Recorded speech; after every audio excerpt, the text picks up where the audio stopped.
Have you ever noticed, the more you chase something, the further it slips away?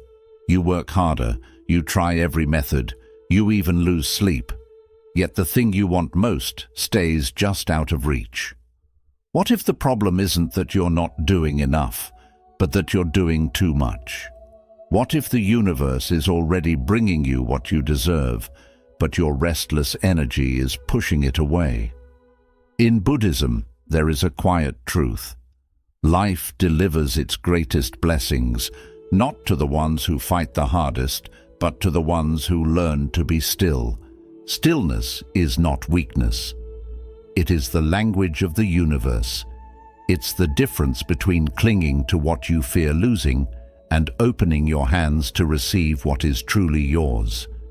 In this video, we'll explore 11 profound lessons from the power of detachment to the beauty of divine timing, each one showing you how to stop forcing life and start flowing with it. And if you stay until the end, you'll hear a rare bonus teaching one that could shift the way you move through the world forever. So take a deep breath, let go of the rush, and let's begin. Lesson 1. Stillness creates space for life to enter. In a world that glorifies constant motion, stillness can feel unnatural. We wake up checking notifications, rush through the day juggling tasks, and fall asleep with our minds still running marathons. We've been taught that movement equals progress, but here's the truth. Sometimes the very thing you're chasing has been standing at your door all along, but you're making too much noise to hear the knock. Buddhist wisdom teaches that the answers, the opportunities, even the peace we're searching for often arrive quietly. Imagine trying to spot your reflection in a pond while someone is throwing stones into the water. The ripples distort everything, and no matter how hard you look, the image never becomes clear. That's what inner noise does it, the guidance life is already offering. But the moment the water stills, the reflection appears naturally. You don't force it, you simply allow it. Life works the same way. Peace, like a feather landing on a still pond, can only rest where there is quiet. If your mind is filled with urgency, imagined deadlines, and constant what-if scenarios, there's no space left to notice what's already within reach. You might be so focused on chasing the next thing that you miss the blessing sitting right beside you. The universe is not ignoring you, it's simply waiting for you to slow down enough to receive. Think of it like holding a cup that's already overflowing. No matter how much more is poured, nothing new can stay, it spills over and is lost. The same goes for your inner world. If you're too full of worry, overthinking, or the need to control every outcome, there's no room for what you've been asking for to truly land. And sometimes, what we think is bad timing is really just life waiting for us to clear space inside ourselves. Here's something to reflect on. What am I too full of to welcome what I've been asking for? Sit with that question. It might be fear. It might be the pressure to match someone else's pace. It might even be the idea that you must earn everything through struggle. Whatever it is, notice it. Awareness is the first step to letting it go. Stillness is not about doing nothing. It's about creating space for the right things to enter. It's about trusting that you don't have to micromanage the universe for it to work in your favor. When you quiet the noise within, you don't lose momentum, you gain clarity. And clarity always knows the fastest path forward. So, for just a moment, breathe. Let go of the urgency. Release the mental clutter. Allow your inner waters to become still, because in that stillness, you might just realize that the life you've been chasing is already closer than you ever imagined, waiting quietly for you to finally notice. Lesson 2. Desperation pushes blessings away. We've all felt it, that tightening in the chest when we want something so badly, we're afraid to lose it before we even have it. Maybe it's a relationship, a job, an opportunity, or a dream. At first, the desire feels exciting, full of possibility. But if we're not careful, that longing can quietly transform into fear. And fear changes everything. When fear takes over, we grip too tightly. We start to control, to force, to overthink every detail. But here's the paradox. The tighter you hold on, the more what you want seems to slip away. It's like trying to hold water in clenched fists. You think you're keeping it safe, but in reality, you're pushing it out. The universe, much like water, flows where there is openness, not where there is tension. Buddhist wisdom teaches that the energy we carry speaks louder than our words. Desperation might look like deep desire from the outside, but at its core, it's a signal of lack, a silent message to the universe that says, "I don't believe I can have this unless I hold on for dear life." And the universe doesn't respond to panic. It responds to presence, to trust, to the calm confidence that what is truly yours can never be taken from you. Think of it this way. When your hands are clenched, nothing can enter them. But when your palms are open, you're in a position to receive. Letting go doesn't mean giving up. It means trusting that if something is meant for you, it will find you. And if it leaves, it was never to keep. This isn't just positive thinking. It's alignment with the natural law that what belongs to you will always return in the right way, at the right time. I once heard a monk say, "You cannot pull a flower into bloom by tugging on its petals, you only damage it." The same goes for the things we love and desire. You can nurture them, care for them, create the right environment, but the moment you try to force them, you interrupt their natural unfolding. That's what desperation does. It takes something pure and strains it under the weight of fear. So ask yourself, where in your life are you gripping too tightly? What would happen if just for today you loosened your hold? Not because you don't care, but because you trust, because you know that what's truly meant for you already has your name on it. Nothing can erase it. When you replace desperation with faith, your energy shifts, you become lighter, and in that lightness, you make space for what's meant to arrive. The truth is, blessings don't come to clenched fists. They come to open hands and an open heart. Trust that, and watch how much more easily life begins to give. Lesson 3. Silence often means rearrangement. There's a strange moment in life when everything seems to go quiet. The calls slow down. Opportunities pause. Even the excitement you once felt begins to fade into stillness. And if you're like most people, your first thought is, something must be wrong. But what if nothing is wrong at all? What if this quiet is not an ending, but the most important part of the process? Buddhist wisdom reminds us that silence is not the absence of movement. It's often the sign that the universe is rearranging things in ways we cannot yet see. It's like the work happening behind the curtain before the grand performance. The lights are still dim. The stage looks empty. But backstage, every piece is being set in place so the show can unfold perfectly. Think of a plant. Before it blooms, before even a single leaf appears above ground, the roots are growing deep in the soil. You can't see them, but they are spreading, anchoring and strengthening the plant for the moment it breaks through. If you judged the plant's progress only by what you could see, you might think nothing was happening at all. But in truth, everything was happening just out of sight.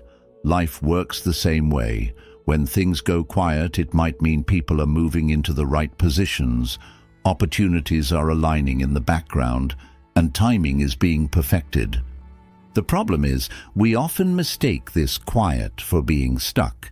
We panic, we push, we try to force action because we're uncomfortable with stillness. but forcing too soon can pull the roots before they've had time to take hold. The real question to ask yourself in these moments is this: can I feel at peace without visible progress? Can I trust that the silence is not empty, but full of unseen movement? Because here's the truth.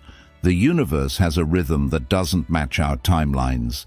It works with precision, not pressure.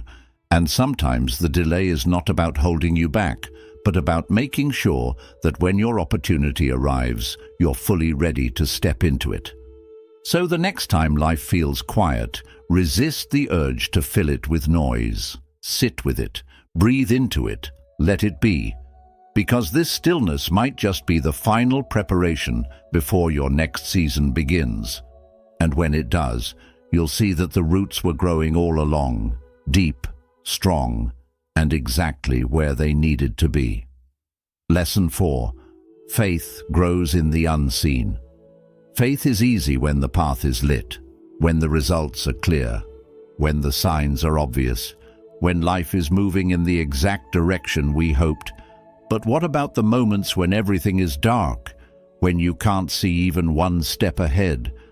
That's when real faith is tested, and that's when it has the power to grow the most. In Buddhist wisdom, not seeing doesn't mean nothing is happening. A seed doesn't begin its life in the sunlight. It starts underground, in the quiet, hidden from view. It breaks open in the dark, and only then does it rise toward the light. Just because you can't see change doesn't mean change isn't happening. The trouble is, the mind hates the unseen. It whispers, "What if nothing is moving? What if you've been forgotten?" And that whisper can quickly turn into fear, restlessness, and doubt. But the universe doesn't measure progress by how much you can see. It moves according to deeper laws, many of which unfold in silence. The sun doesn't rise because we stare at the horizon. It rises because it was always going to. So here's the real challenge. Can you trust the process even when it's invisible? Can you believe that something is unfolding for you, even when there's no proof in front of you? The ego demands evidence. The soul understands timing. Faith is choosing to lean into that timing, even when every part of you wants to rush ahead. I once heard the story of a monk who planted a seed and returned to it every morning. Day after day, there was no sign of life. A traveler passing by asked, "Why do you keep coming back?"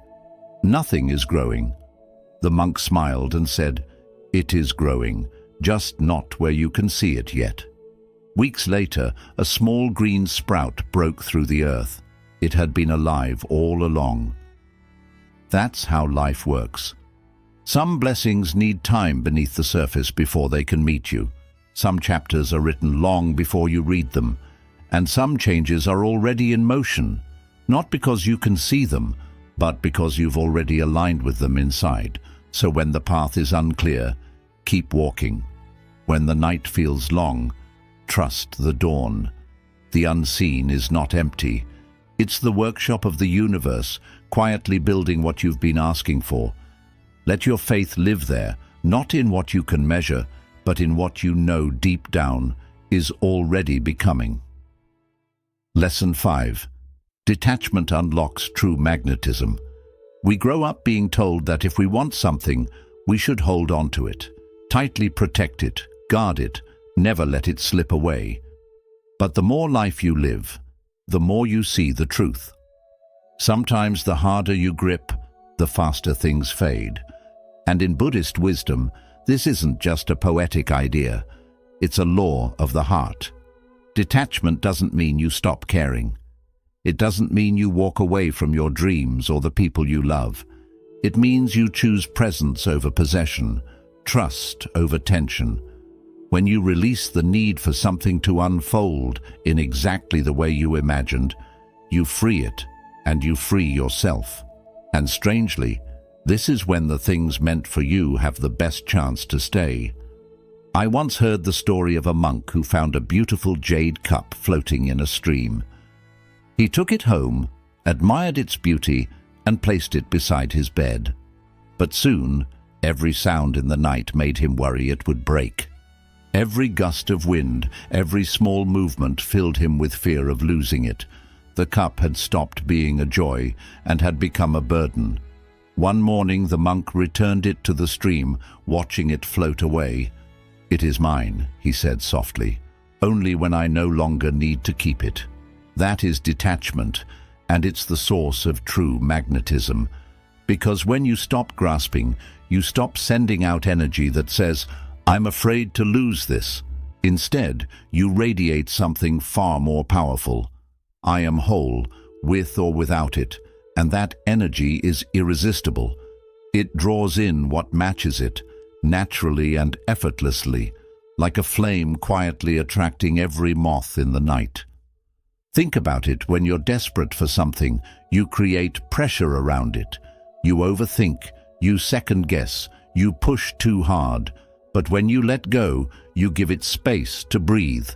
You create a calm, open field where blessings feel safe to land. What's meant for you begins to notice you, not because you chased it, but because your peace has become a home it wants to return to. Try this. Close your eyes and picture all the things you've been holding on to too tightly, the goals, the relationships, the outcomes. Now imagine placing them in your open palm. Feel the relief of loosening your grip.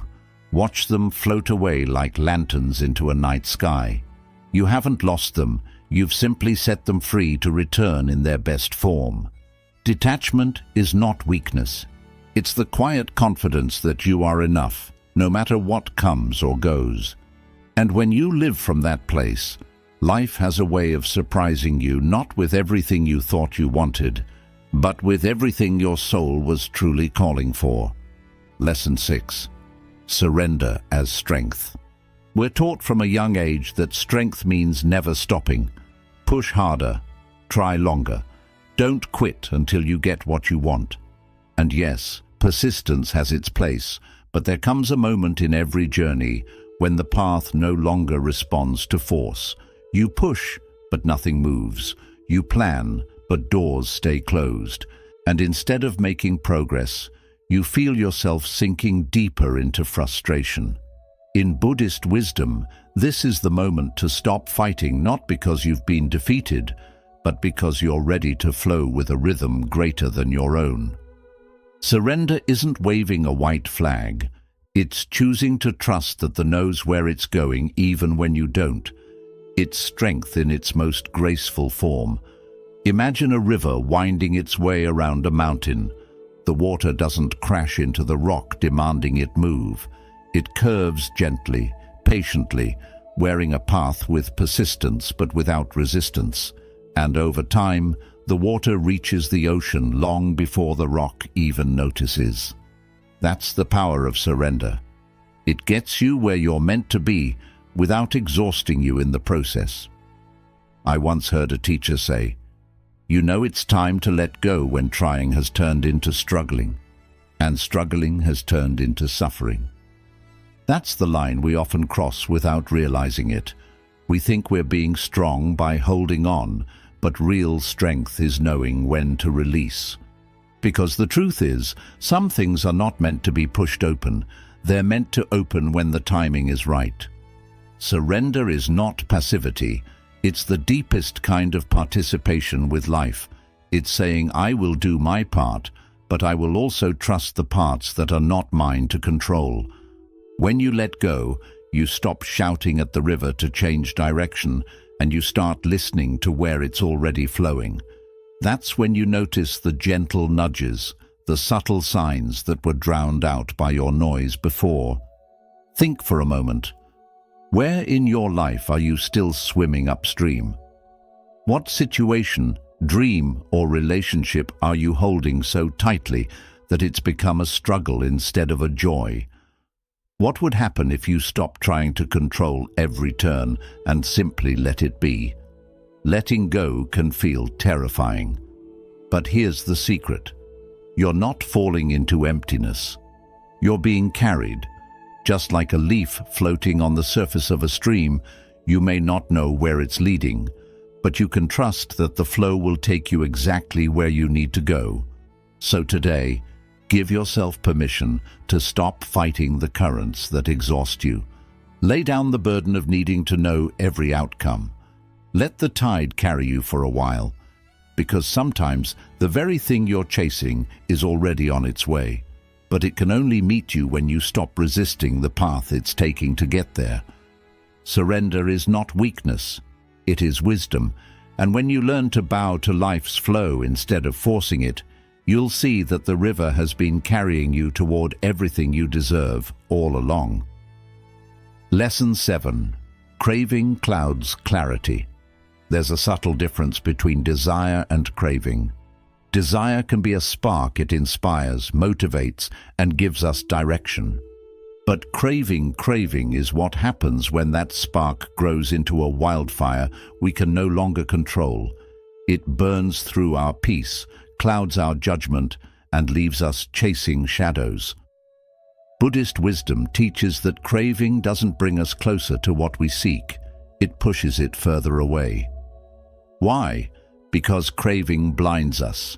It fills our vision so completely that we can't see the path clearly. It's like trying to navigate a trail in the fog.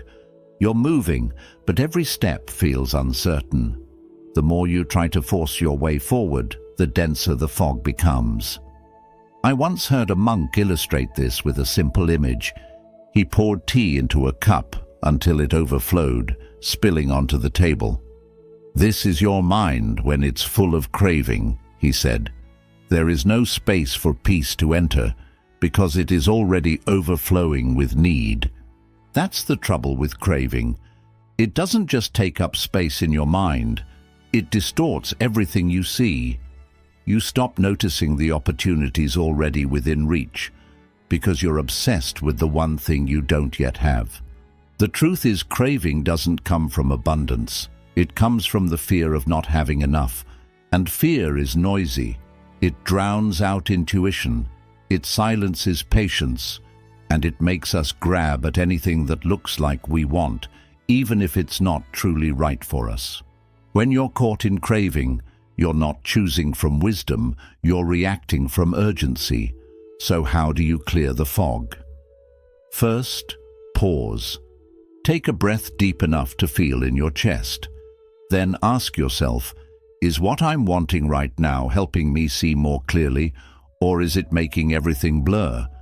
You might realize that the you're chasing so hard isn't even the thing that would bring you peace. It's just the thing you've convinced yourself will fill the gap. When you release craving, something powerful happens. Clarity returns. You see the path in front of you with fresh eyes. You notice the blessings you'd overlooked. And sometimes you discover that what you truly needed was already here, just hidden behind the fog of wanting. This doesn't mean you stop dreaming or stop working toward your goals. It means you release the grip of urgency. You replace the pressure to have it now with the trust that it will come when the time is right.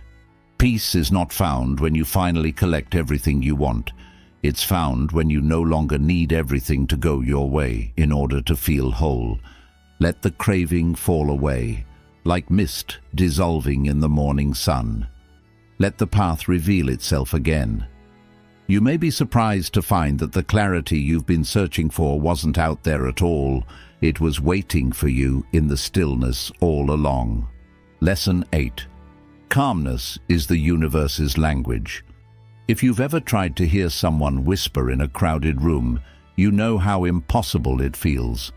The noise drowns out the message, and yet, this is exactly how many of us live, surrounded by the noise of our own thoughts, unable to hear the quiet guidance that's been there all along.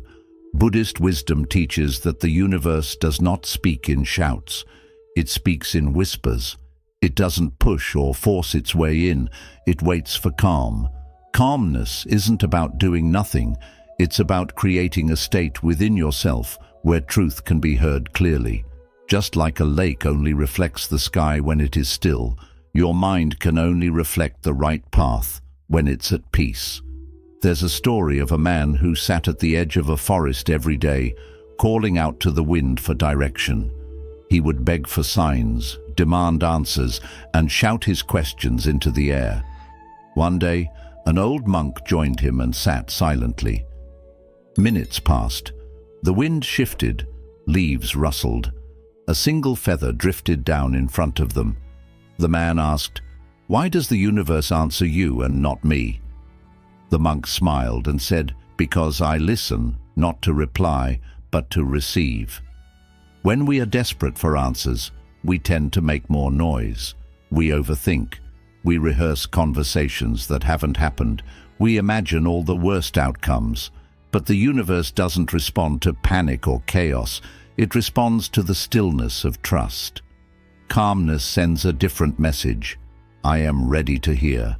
I am ready to receive. Ask yourself, what noise am I carrying right now? Is it worry about the future? Anger from the past?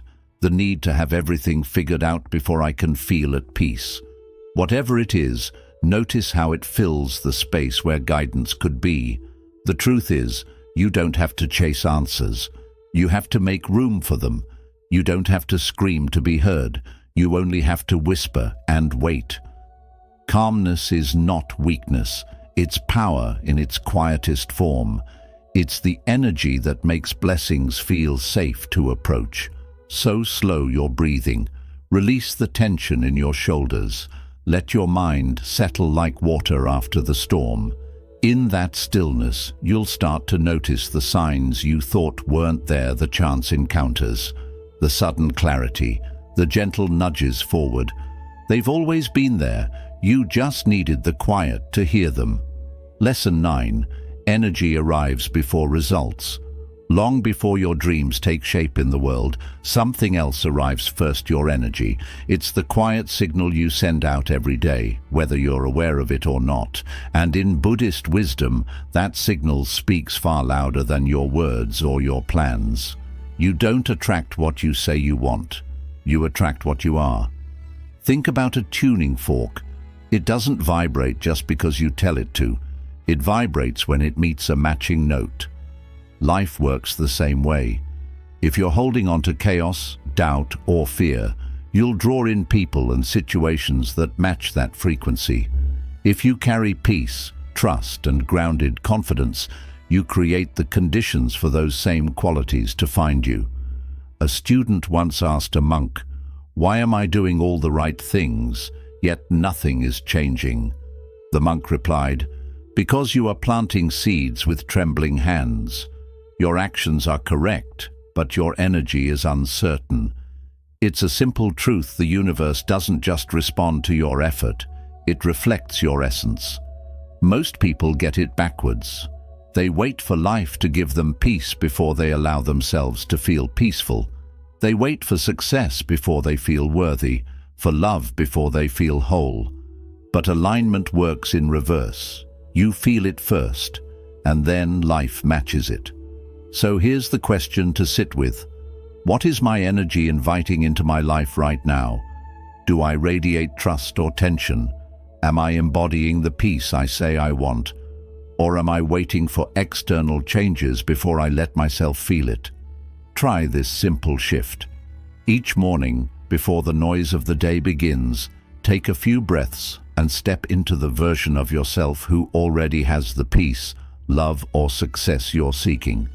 Feel what it's like to live in that space. Carry that feeling with you, not as pretending, but as practicing alignment. Because when you hold that frequency consistently, something changes, not in the distant future, but now. You start to notice opportunities that match your energy. You start making choices that align with your vision, and life responds, not because you begged it to, but because you've become a match for what you seek.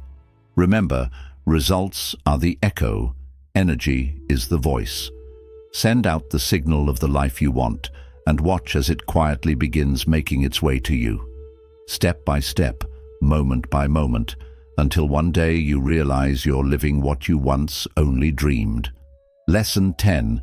Timing is sacred. We live in a world obsessed with speed.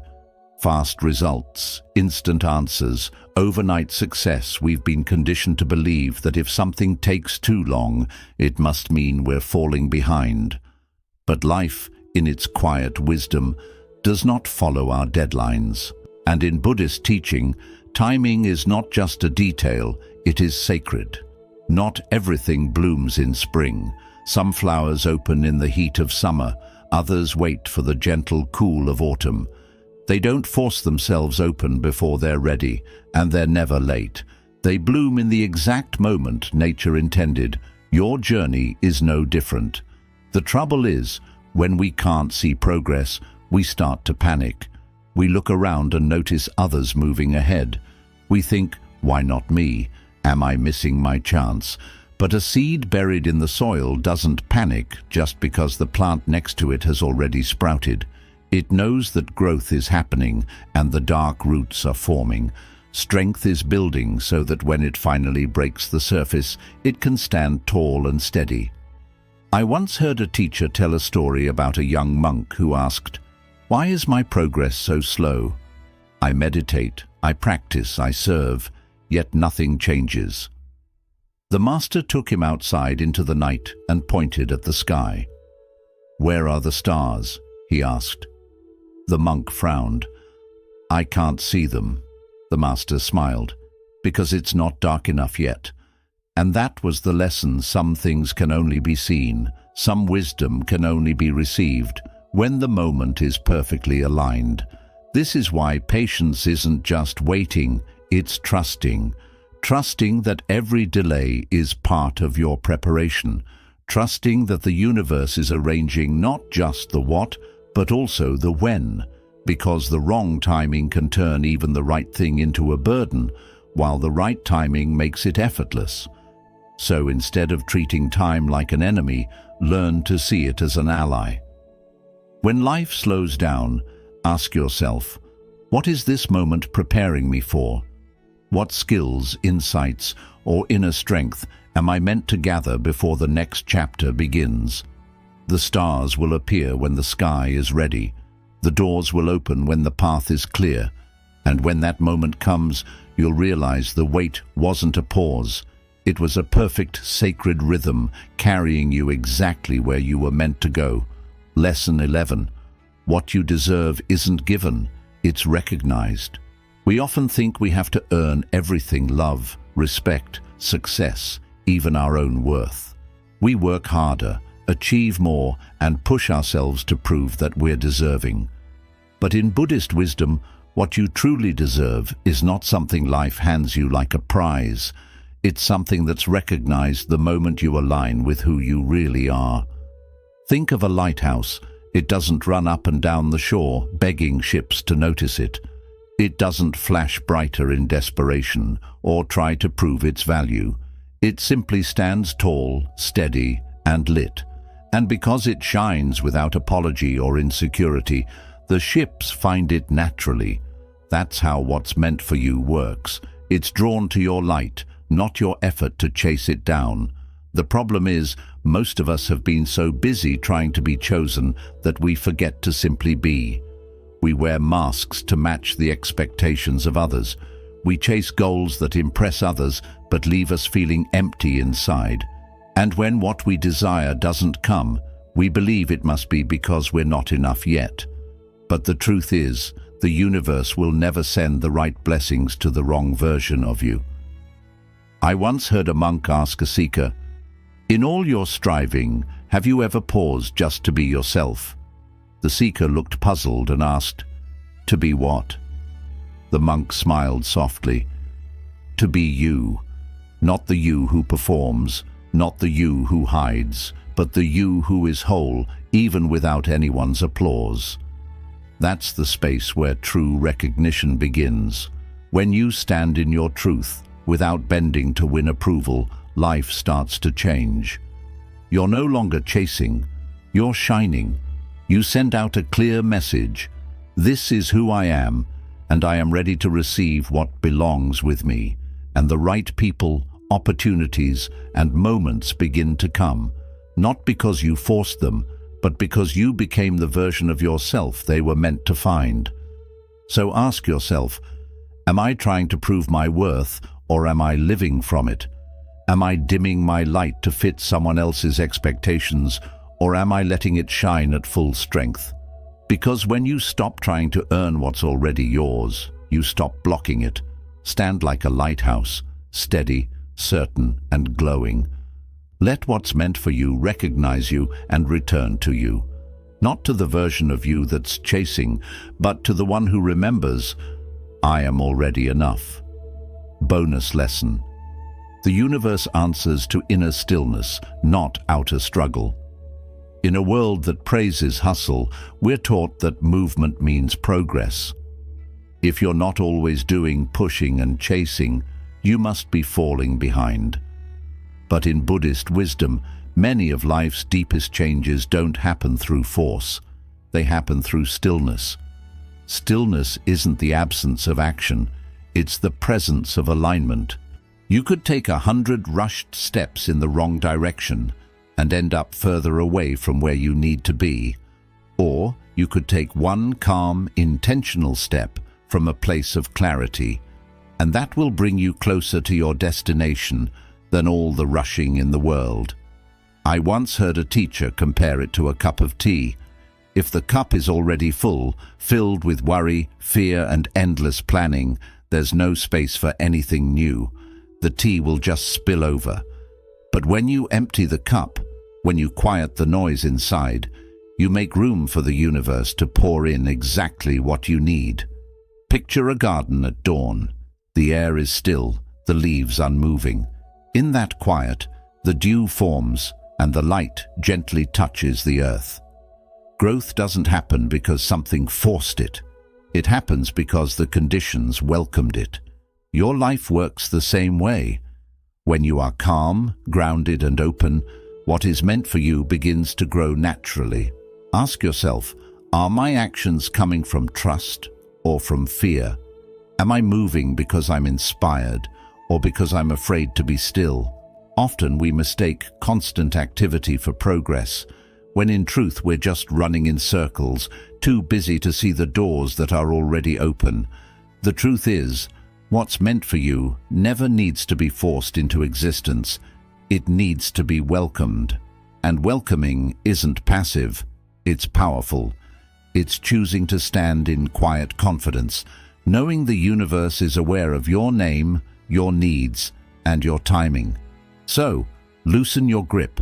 Stop trying to force doors open and get ready to walk through the ones that will open for you. Shift your focus from proving to becoming. Because when you're still on the inside, the signal you send out is clear, and the universe always responds. You've just walked through powerful lessons that remind us life isn't about forcing, chasing, or proving. It's about creating space within yourself for the right things to arrive. From stillness to trust, to letting go, to recognizing your own worth. Each is an invitation to stop living in fear of what you might lose and start living in alignment with what you're meant to receive. Buddhist wisdom reminds us that peace isn't something you find only when life finally works out.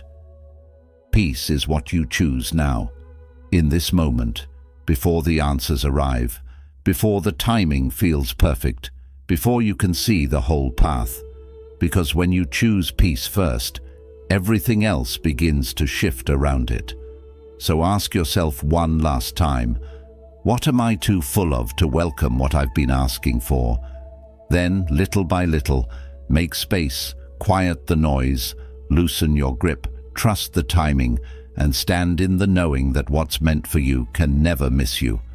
It's already on its way. If this video spoke to you, take a moment to breathe and let the message settle in. And when you're ready, I invite you to keep walking this path with me. Click the next video on your screen. It's filled with more timeless Buddhist wisdom to help you find clarity, peace, and strength in everyday life. The more you surround yourself with these teachings, the more naturally they become part of who you are. And when that happens, you won't need to chase the life you want. You'll simply become the person it's been seeking all along.